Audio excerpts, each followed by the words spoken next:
Look at my poor ex. Still broke, still a nobody after all these years. And an imaginary wife? Oh. Still poor, still alone. Did you invent a wife just to save face, Montrell? 3 years now. You still hasn't changed, have you? Then where is this mystery wife? Or does she only exist in your head? She's on her way. Sure she is. Inventing an entire marriage, almost sad. I run a construction and infrastructure company. We just closed a contract with the city. She had no idea. 2 days earlier, the man standing in front of her had signed a $412 million infrastructure contract with the city of Chicago. My name is Montrell Kane. I'm 42 years old, and I've spent most of my life believing one simple thing: that a man's worth isn't in what people say about him at a party. It's in what he builds when nobody's watching. 20 years in construction taught me that. Marriage taught me it twice as hard. 8 years ago, my ex-wife walked out of our house on the south side of Chicago with 2 suitcases and a look on her face like she'd already moved on before she packed the first one. I didn't chase her down Halsted Street. I didn't call her family begging for a second chance. I let her go, and I went quiet. Some folks mistake quiet for broken. They're never the same thing. Which brings me to a Saturday night in October, in the grand ballroom of the Chicago Marriott downtown Magnificent Mile on Michigan Avenue, at our high school reunion, the first one I'd bothered to attend since the divorce. I was sitting near the back with a glass of ice water, listening to my ex-wife's laugh carry across the room the way it always used to when she thought she'd won something. "Look at Montrell over there," Titilayo said, loud enough for half the ballroom to catch it. "Still wearing that same tired face. 8 years since the divorce, and the man's still alone. Some men just never climb out of the hole they dig for themselves." Her friends laughed. Somebody I didn't recognize added, "Didn't he used to talk about building something big? Guess all that's left is the ego and a tool belt." I didn't answer. I just watched. And here's the part nobody in that ballroom knew yet. The part I need you to sit with for a second before we go any further. 2 days before that reunion, my legal team sent over the final paperwork on a $412 million infrastructure contract with the city of Chicago. 18 months of work, coming down to one last signature. My name was on that paperwork. Not a company name. Mine. Titilayo didn't know that, but there was a second thing happening in that ballroom that night, something even I didn't fully understand yet. A man standing beside my ex-wife who kept glancing at my watch instead of my face. Not admiring it, measuring it. Like he was trying to solve a math problem he didn't want anybody to know he was working on. Before we get into the story, I want you to remember something my grandmother used to say on her porch on 79th Street, rocking in that old chair that had been creaking since Eisenhower was president. "Baby, the folks who talk the loudest about your failures are usually the ones most afraid you're about to prove them wrong." She was right about a lot of things. She was right about this. Let me take you back 2 days earlier to a quieter moment, because that's really where this story starts. It was a gray Chicago Thursday, the kind of sky that can't decide if it wants to rain. I was in my truck on Lakeshore Drive, coffee going cold in the cup holder, when the invitation buzzed through on my phone. My old friend Efe had been the one pushing me to go. "You've spent 8 years building your life back up in silence, Montrell," she said over the phone, that same no-nonsense tone she'd had since 10th grade. "Go to that reunion, not to prove anything, just to close the door properly." I almost said no. I'd built a good, quiet life, a home in the Gold Coast, a wife who loved me steady and sure, work that mattered. I didn't need Titilayo's approval to feel like a man. But something in me wanted to walk back into that room one time, not as the man who left broken, but simply as myself. So Saturday night, I put on a plain charcoal suit, no flash, no statement. I drove to the Marriott alone. Ash had a foundation board meeting running late. She runs an education fund for kids across the South and West Sides, work she cares about more than any gala or reunion. And she told me she'd catch up with me there. The Marriott's lobby smelled like fresh-cut flowers and expensive coffee. A jazz trio played low near the elevators, something slow and brassy that made the whole place feel like it was holding its breath before a show. Outside, rain had started tapping soft against the windows overlooking Michigan Avenue, the streetlights blurring gold and red on the wet pavement below.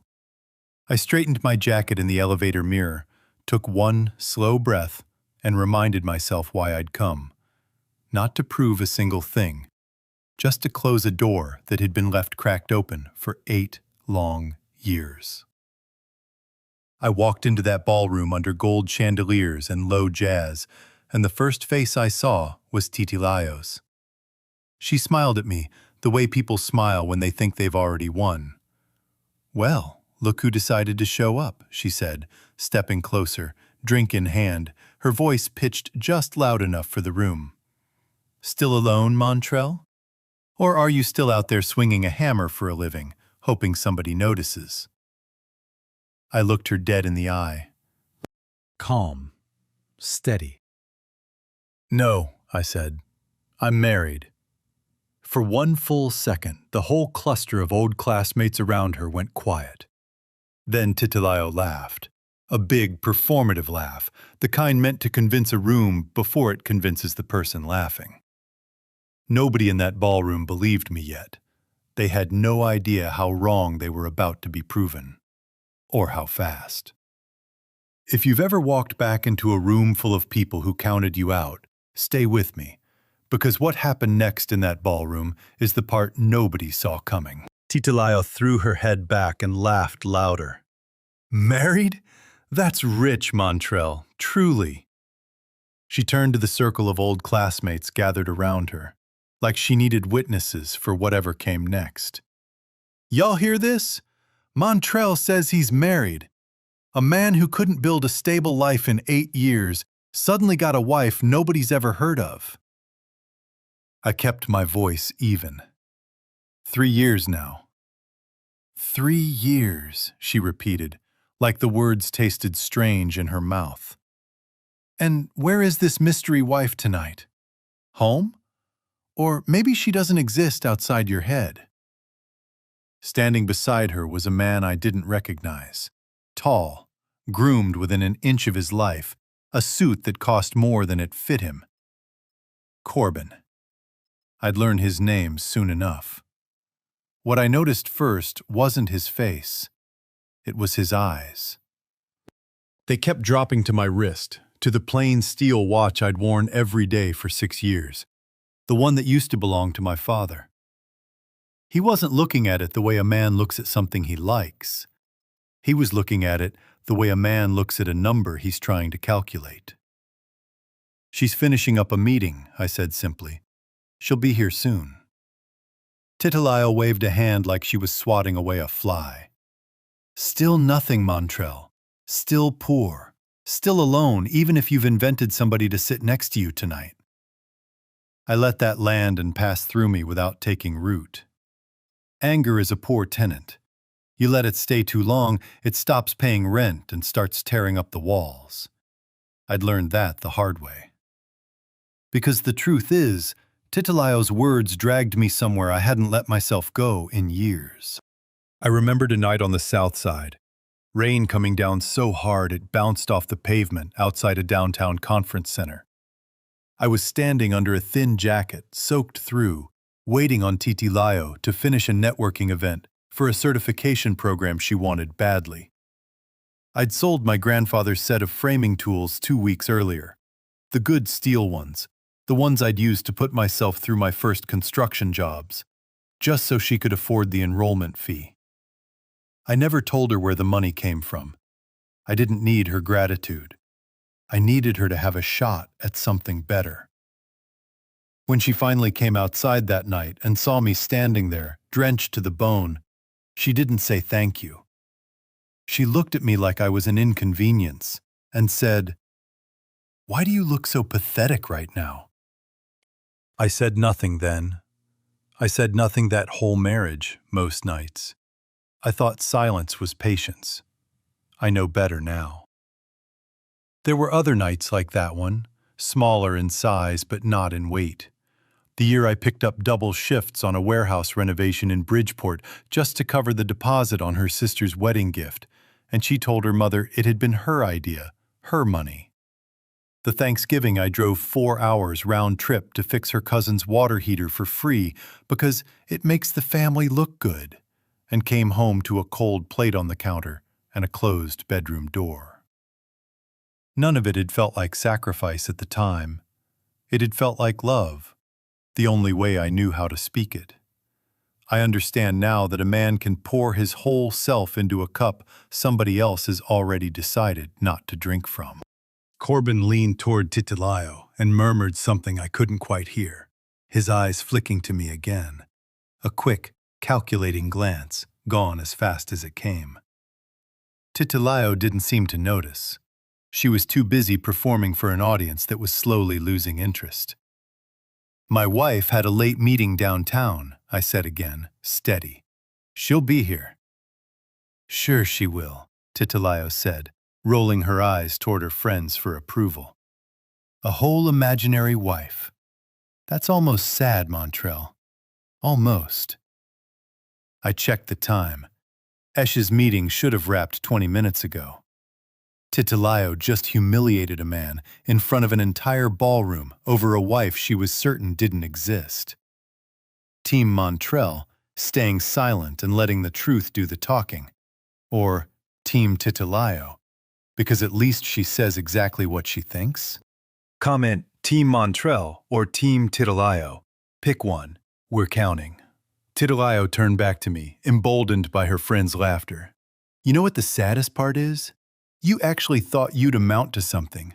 All that talk back in school about building something real. And look at you.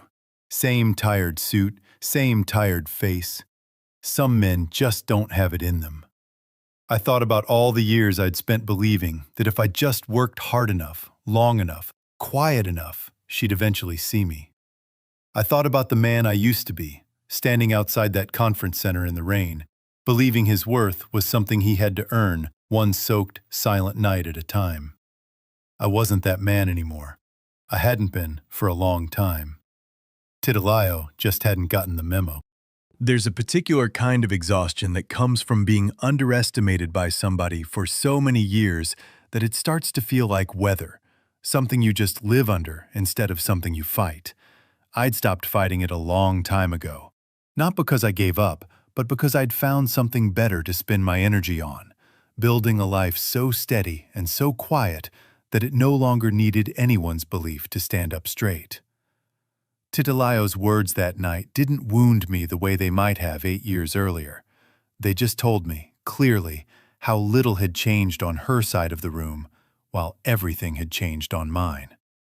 "You should slow down," I said quietly, not unkind, just factual. "You're about to say something you can't take back."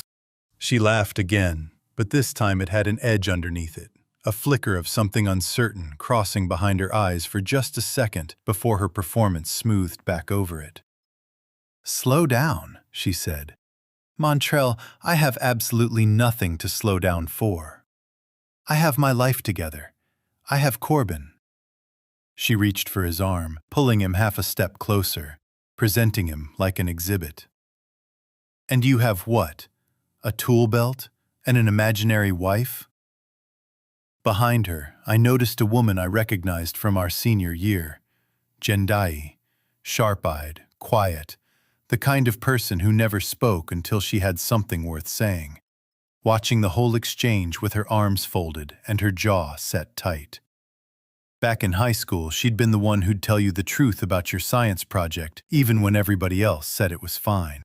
These days, she worked compliance audits for a firm that handled vendor verification on municipal contracts, the kind of job that meant she noticed the details most people never thought to look for. Some things about a person don't change over the years. I was grateful in that moment that this was one of them. She caught my eye across the room. She didn't smile. She gave the smallest nod, like she already knew something the rest of the room didn't. I thought about F.A.'s voice on the phone 2 days earlier, telling me to go close the door properly. I hadn't understood, standing in my truck on Lakeshore Drive, just how many doors in that ballroom were about to swing open at once. Some doors, once you finally walk through them, don't close quietly behind you. They come off the hinges entirely. Somewhere near the entrance, I heard the low murmur of a door opening, footsteps on marble, and a shift in the air of the room. The particular kind of quiet that falls over a crowd right before it turns to face something. Titilayo hadn't heard it yet.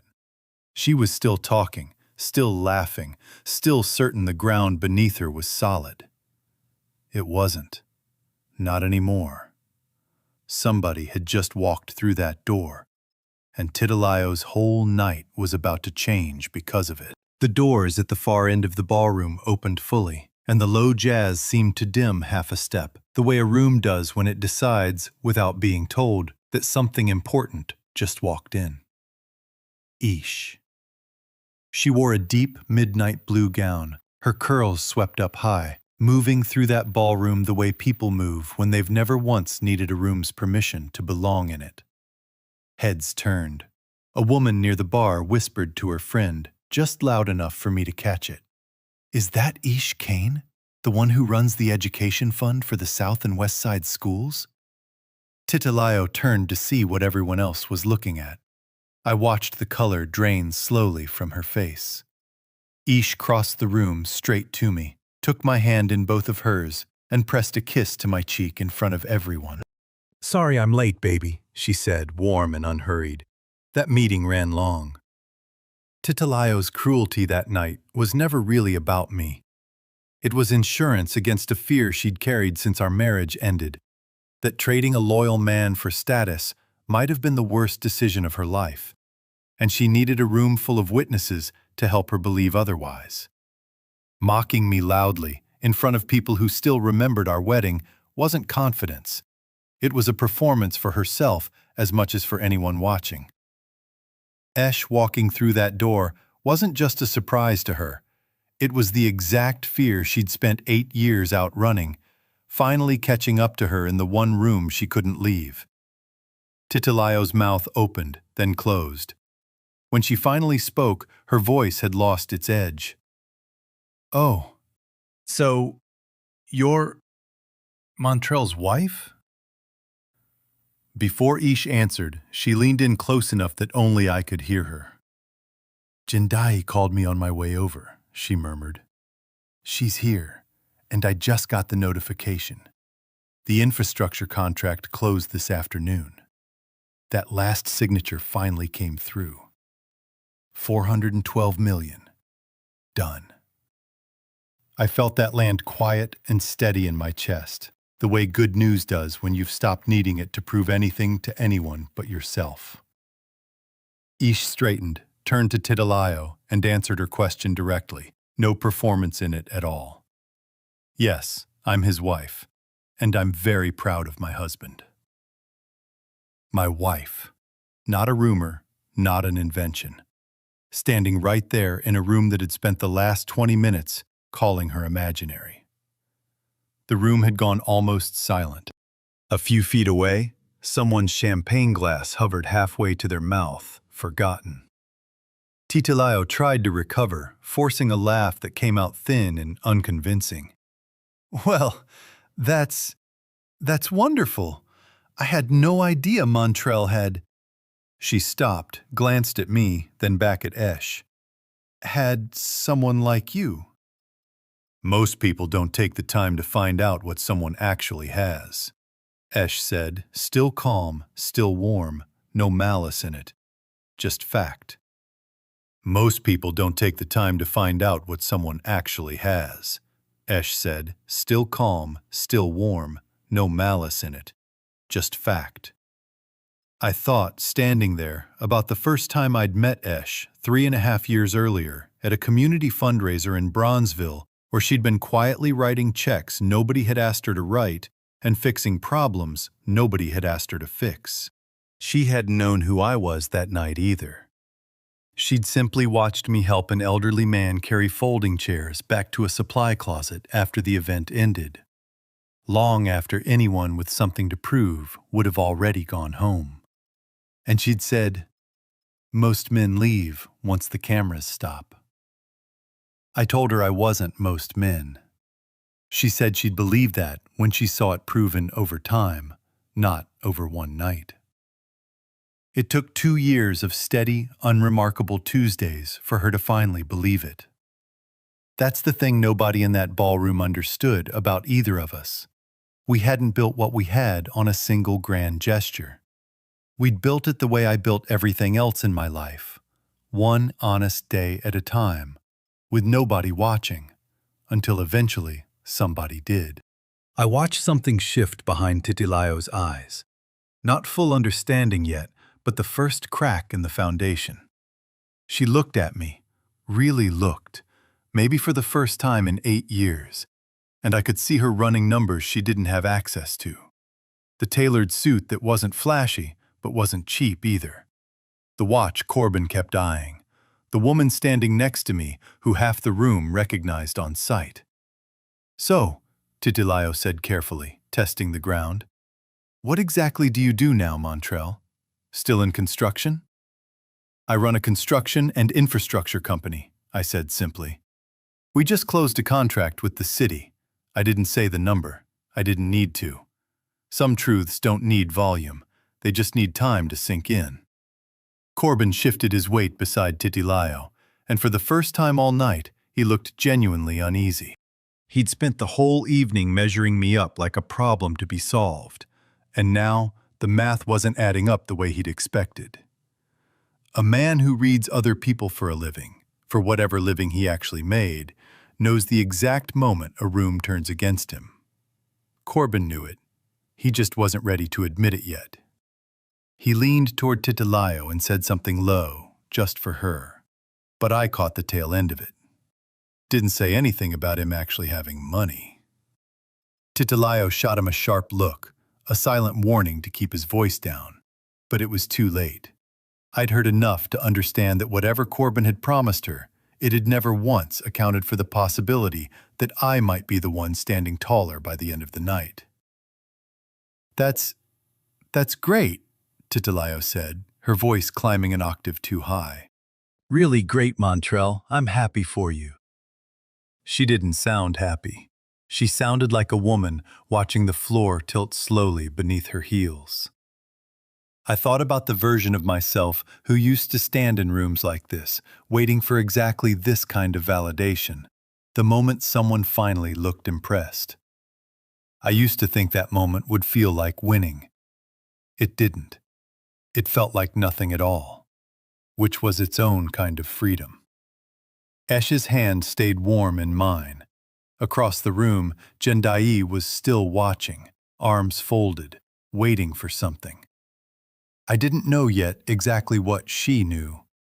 I only knew, from the look on her face, that Titilayo's night was not close to being over. "You know," Titilayo said, trying to steady herself, forcing brightness back into her voice, "we should all catch up properly. Corbin and I would love to hear more about the business, wouldn't we, Corbin?" Corbin didn't answer right away. He was still watching me the way a man watches a door he suspects is about to open onto something he doesn't want walked through. I looked at Titilayo, and for just a moment I felt something close to pity. Not for the woman who'd mocked me 20 minutes earlier, but for the version of her that still hadn't realized how much bigger this moment was about to get. She'd spent the whole night building a story about how far I'd fallen, and she was still, even now, trying to find a way to make that story true. It's a strange thing, watching someone cling to a version of you that stopped existing years ago, the way a person keeps reaching for a light switch in a room they don't realize has already been remodeled. She still doesn't know how much she doesn't know, I thought. A server passed with a tray of champagne, and somewhere behind me I heard someone murmur the name of the scholarship fund at our old high school. The one I'd funded quietly for 6 years. The one nobody in that room, including Titilayo, had ever connected to my name. Jendai had heard it too. She glanced at me once, like she was asking permission. I gave her the smallest nod back. Whatever she was about to say, Titilayo's night was about to get a great deal harder. She thought the hardest part of the evening was already behind her. She had no idea it hadn't even started yet. Jendai didn't wait for an invitation. She crossed the room with the steady, unhurried stride of someone who'd been waiting years for the right moment to say something out loud. "Titilayo," she said, her voice carrying clean and clear across the circle of onlookers. "That's enough." Titilayo blinked at her, caught off guard. "Jendai, this doesn't concern you." "It does, actually." Jendai's arms stayed folded, her tone level, unshaken. "Because some of us have known for years exactly what kind of man Montreal is, and we've watched you build an entire evening around pretending otherwise." She paused, letting the room settle into full silence. "What most people in this ballroom don't know is that for the last 6 years, Montreal has quietly funded the entire scholarship endowment at our old high school. Every single one of those scholarship kids you've all clapped for at the alumni dinners, that's him. He never put his name on a plaque. He never told anyone, not even me. I found out by accident going through the fund's paperwork last spring." A ripple moved through the crowd, heads turning, voices dropping into murmurs. Someone near the back said, "Wait, that's been Montreal this whole time?" Montreal felt something tighten and loosen in his chest at once. He thought of the first check he'd written 6 years earlier, alone at his kitchen table past midnight, telling himself it didn't need his name attached to matter. He'd expected pride hearing it said aloud in front of a room. Instead, he felt oddly exposed, like a door he'd kept locked out of habit had swung open without his permission. He didn't reach for credit. He never had. Titilayo's face had gone pale, her mouth slightly open, no comeback ready. Jendai wasn't finished. She turned, deliberately, toward Corbin. "And you," she said, "might want to sit this next part out. Quietly. Because I know exactly what you tried to do to Montreal's company 2 years ago. The falsified subcontractor bid. The shell paperwork routed through a fake vendor account to try and skim off a city project. It didn't work because Montreal's team caught it before it went anywhere. But I have no doubt Titilayo knew. Didn't you, Titilayo? You covered for him." The color left Titilayo's face entirely. She turned to Corbin, her voice cracking. "You told me that was a misunderstanding. You said—" "Don't," Corbin said flatly, stepping back half a step, distancing himself in real time. "Don't make this about me right now." His hand had gone tight around his glass, knuckles pale against the crystal, the practiced ease sliding off his face for just a half second, replaced by something colder and more calculating. It was the same look he'd worn all night studying Montreal's watch. A man running numbers on an exit, not an apology. A woman near the punch table murmured to her husband, "I always wondered how Corbin afforded that condo on nothing but consulting fees." Word travels fast in a room that's already decided to stop being polite. F.A. appeared at my elbow sometime in the middle of it, having crossed the room the moment things started to unravel. She didn't say anything right away, just stood there with her arms crossed, watching Titilayo the way you'd watch weather rolling in that you'd already predicted years ago. "I told you closing the door properly might take the door off its hinges," she murmured to me, low enough that only I could hear. I almost laughed. Almost. Titilayo, still reeling, turned back toward the small circle of old classmates who'd egged her on all night, searching their faces for the same laughter that had backed her up 20 minutes earlier. She found none of it. A few of them had already started drifting toward the bar, suddenly very interested in refreshing their drinks. Corbin stepping back from her wasn't just betrayal. It confirmed the one fear Titilayo had never said out loud, not even to herself. That she'd left real loyalty behind for a man who was never actually loyal to anything but his own comfort. Her deepest desire had always been simple: to never again feel like the woman standing outside in the rain, waiting on someone else's ambition to notice her. But choosing status over substance meant defending a man who, the second the room turned against him, wouldn't defend her back. That contradiction is what broke her in front of everyone. Not the accusation itself, but the proof that she'd built her whole second chance on exactly the kind of abandonment she thought she'd escaped. Titilayo turned back to me, desperation replacing the arrogance that had carried her through the whole evening. "Montrell, you knew about this? About Corbin's scheme, and you never said anything?" "I knew," I said quietly. "My legal team caught it. We handled it without needing to make a scene." She stared at me like she was seeing me for the first time in 8 years. "Why didn't you ever tell me?" Ish answered before I could, her voice calm but unmistakably firm. "Because there's something else you should know, Titilayo. Montrell knew about you and Corbin long before the divorce was ever filed. Years before." The room went still enough that I could hear the ice shifting in someone's glass 3 feet away. Titilayo's eyes went wide, then filled, her composure finally breaking all the way through. "You knew? This whole time?" I nodded once. I knew. "Then why didn't you say something? Why did you just let it happen?"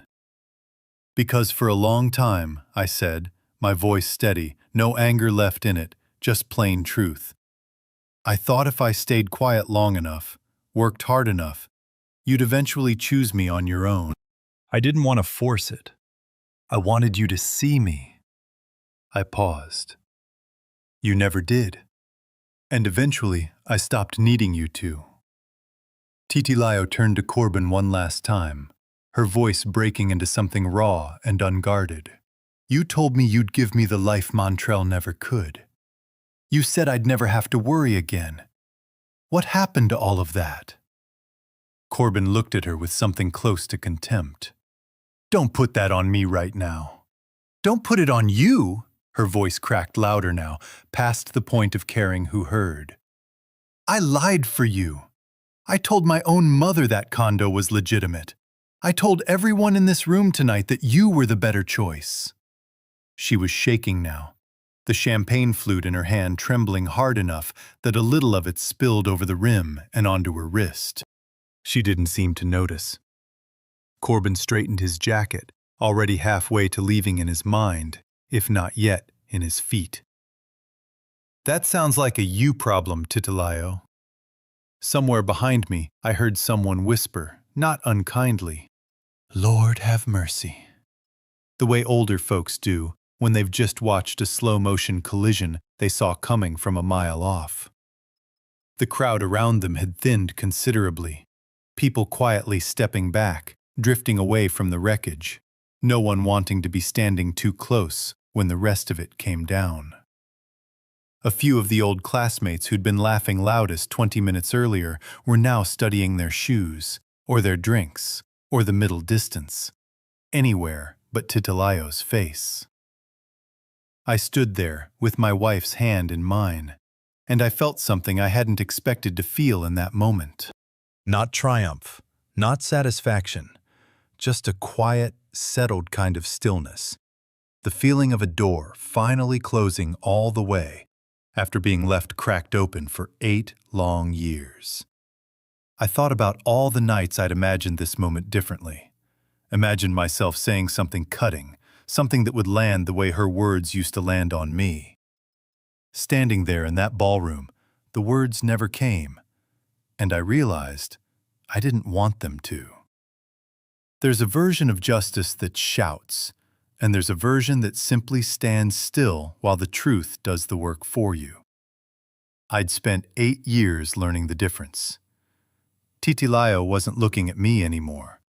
She was looking at the wreckage of her own evening, scattered across the marble floor of a ballroom on Michigan Avenue, in front of everyone she'd once wanted so badly to impress. Jindai stepped back beside me for a moment, her voice low, just for us. I probably should have said something years ago.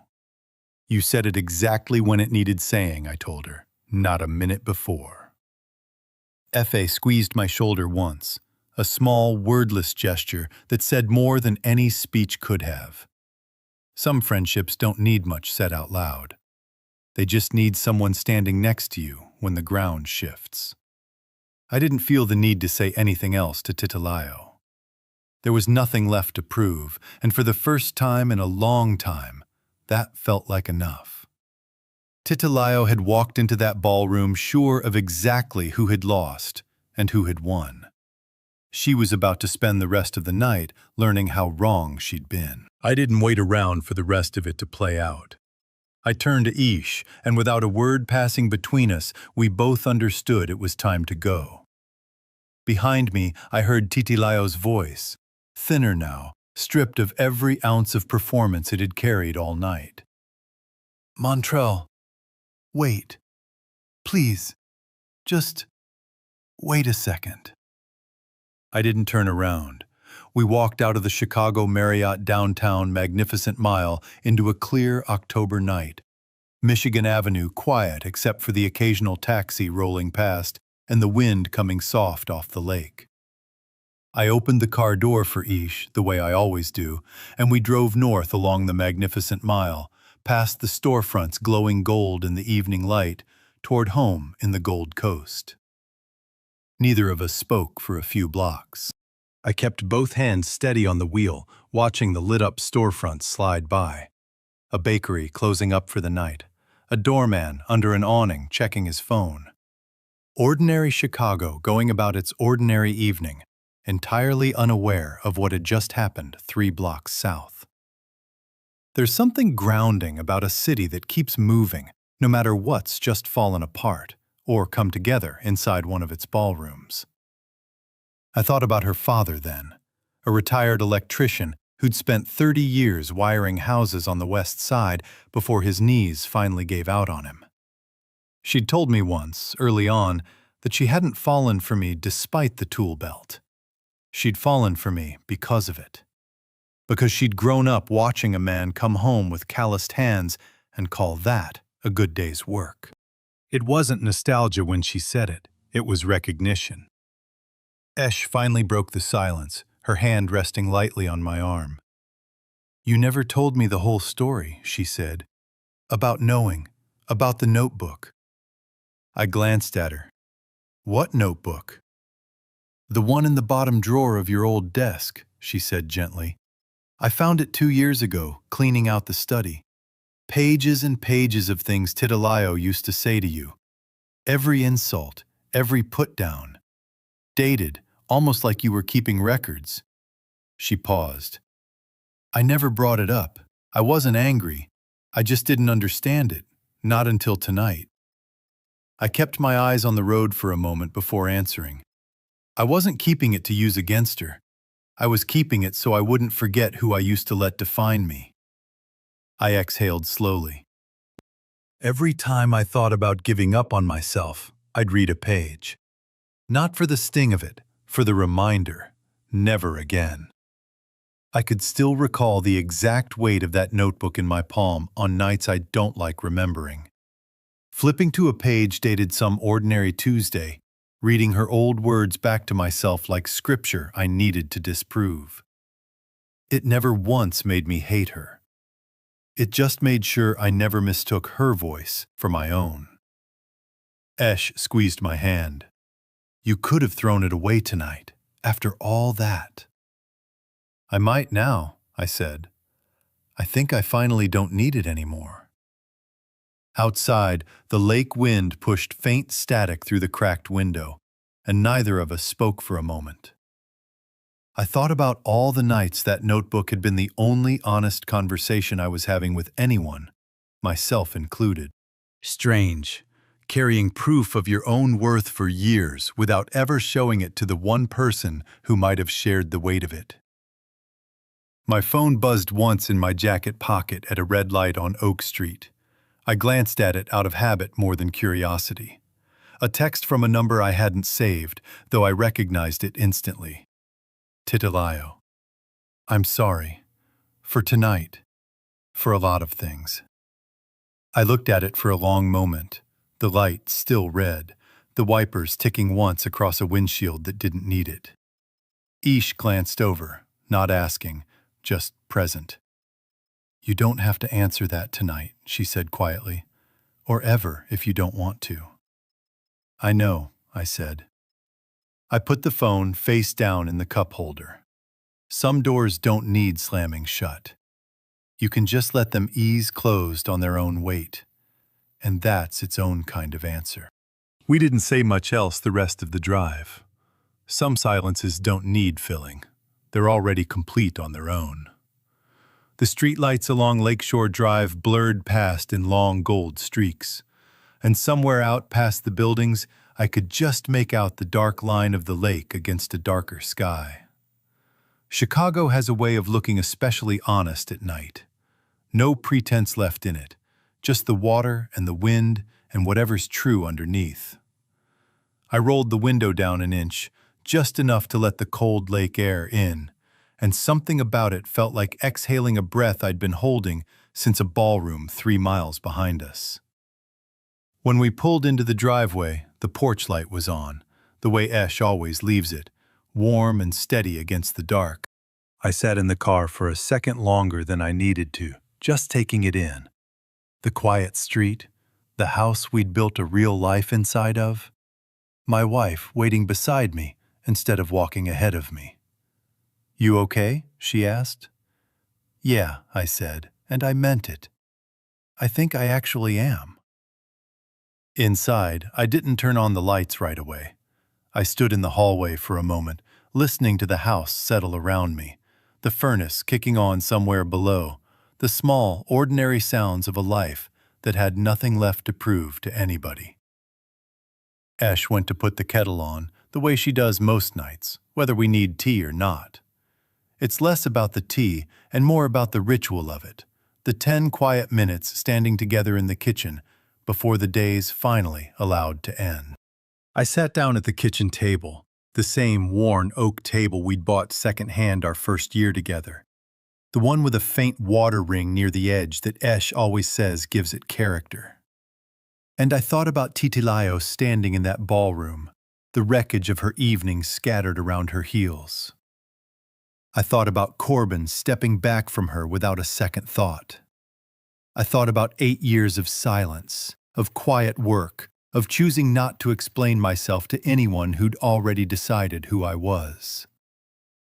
I thought, too, about the man I used to be at this same table, back when it sat in a smaller apartment on the south side, doing math in his head at 2 a.m, trying to figure out how to make a single paycheck stretch across 2 people's expectations. That man would not have believed this kitchen, this quiet, this woman across the table from him. I was grateful sitting there that I hadn't needed him to believe it. I'd just needed to keep showing up for it, one ordinary evening at a time, until it became real enough to sit inside of. I thought about my grandmother's porch on 79th Street, the way she used to say a man's worth lives in what he builds when nobody's watching. I'd spent 8 years testing whether that was true, half hoping it wasn't. Sitting at that steady oak table, I finally believed her all the way through. Not as a saying anymore, but as something lived. Esh set 2 mugs down, sat across from me, and didn't ask me anything else that night. She just let the quiet sit there with us, comfortable and unhurried, the way good quiet does between 2 people who've already said the parts that mattered. Sitting there with the kitchen lamp humming low and Esh's hands wrapped loosely around her mug, I understood something the ballroom would never see. Everyone back at that reunion would remember the gasps, Titilayo's face going pale, the whole spectacle of it. But none of that was actually the part that mattered to me. What mattered was this: an ordinary, quiet kitchen at the end of an extraordinary night. A woman across the table who'd never once needed me to prove anything to earn her love, and enough peace in my own chest that I didn't feel the pull to replay a single second of what had just happened 3 miles south of here. I was simply, finally, home. But there was still one conversation left to have. The one that would finally put the whole 8 years to rest. The next morning, I stood out on the back porch with a cup of coffee, looking out toward the trees a few blocks over that lead down to Grant Park. The sky doing that pale, washed-out gray Chicago does so well in October. Somewhere down the street, a neighbor's dog barked twice at the mail carrier and then thought better of it. Ordinary sounds, ordinary morning, the kind I used to take for granted before I understood how rare a peaceful morning actually is. Esh came out a few minutes later, wrapped in the old cardigan she refuses to throw away, no matter how many new ones I buy her, and handed me a second cup, even though I already had one going cold in my hand. She always says a cold cup of coffee is just a reminder to slow down, not a mistake to fix. She stood beside me a while before she spoke. "You knew about the affair for years before the divorce," she said quietly. "You stayed anyway. You kept trying." "I did," I said. "Why?" I thought about it honestly before I answered. Because I believed if I was successful enough, patient enough, quiet enough, she'd eventually see what she had. I thought if I proved myself, she'd finally choose me the way I chose her. I took a slow sip of coffee, watching the steam curl up into the cold air. But somewhere along the way, I stopped needing her to see it. I just needed to see it myself. Esh studied me for a moment, the way she does when she's about to ask the real question underneath the question. "Do you hate her? After everything?" I smiled, small but real. The first easy smile I think I'd let myself have since the night before. "No," I said. "I forgave her a long time ago." What I hadn't forgiven, not until last night, was the version of myself who used to believe he had to earn the right to be loved. The man standing in the rain outside that conference center, thinking soaked shoes and an empty wallet were the price of being worth something. I shook my head slowly. I don't owe anybody proof anymore. Not her, not that ballroom, not even myself.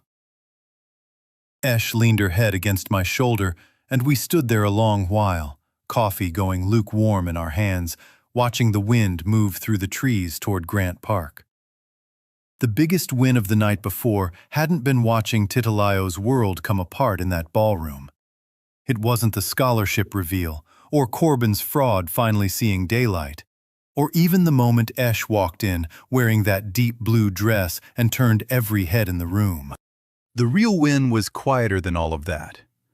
It was standing on my own back porch the next morning, coffee in hand, my wife beside me, finally free of the need for anyone's applause. No ballroom gives you that.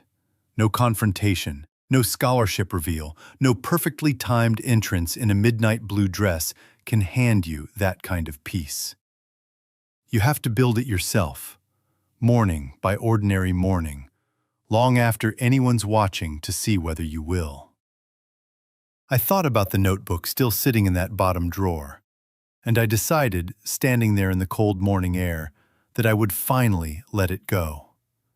Not in anger, not as some symbolic gesture for anyone else to witness, but quietly, the way I'd done most things that actually mattered in my life.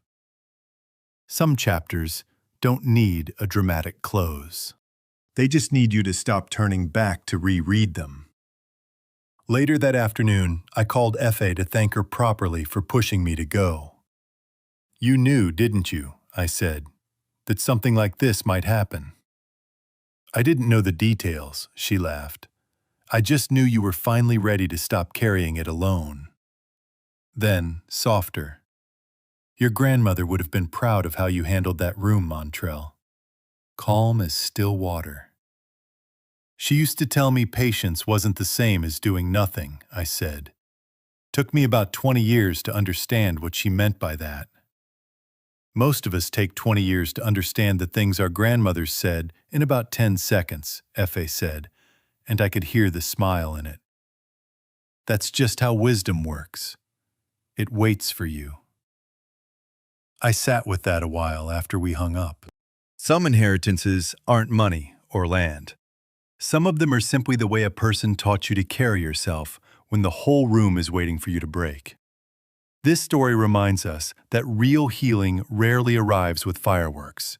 It shows up in small, deliberate rituals that put your hands to work before grief or doubt gets the chance to spiral. If you're missing someone tonight, pull out the chipped mug you both used on that road trip to the Grand Canyon, set it on the kitchen table at 7 o'clock, and write 3 things you still love about him in a blue spiral notebook from the drugstore. If Saturday mornings have felt too quiet since retirement, invite the youngest grandchild over and bake something simple in your mother's old red Pyrex bowl, using the same wooden rolling pin that's outlasted 3 kitchens. If someone underestimates you at church or across a bridge table, you don't owe them a word of defense. Write it down instead. Fold the page in half and tuck it into the drawer where you keep the old birthday cards. Proof that you noticed and chose to move on anyway. Dignity at our age isn't a speech. It's a Tuesday spent tending your garden instead of tending someone else's opinion of you. It's the porch swing chosen over the argument, the phone call to your sister chosen over the urge to prove a point to somebody who made up their mind about you years ago. Montrell didn't win that night because he had more money than his ex-wife assumed. He won because he'd quietly built a life so steady it no longer needed her approval to stand up straight. That kind of peace is available to every one of us, one small, specific ritual at a time. The soul of these stories comes from human experience, empathy, and courage. AI assisted only in language refinement, so that timeless lessons of justice, compassion, and standing up against wrong could move and educate viewers everywhere. Production team, story and screenplay by Quinn Fung. Character development and visual conceptualization by Chris Nguyen. Video scripting and scene adaptation by David Nguyen. A passionate team dedicated to bringing this story to life.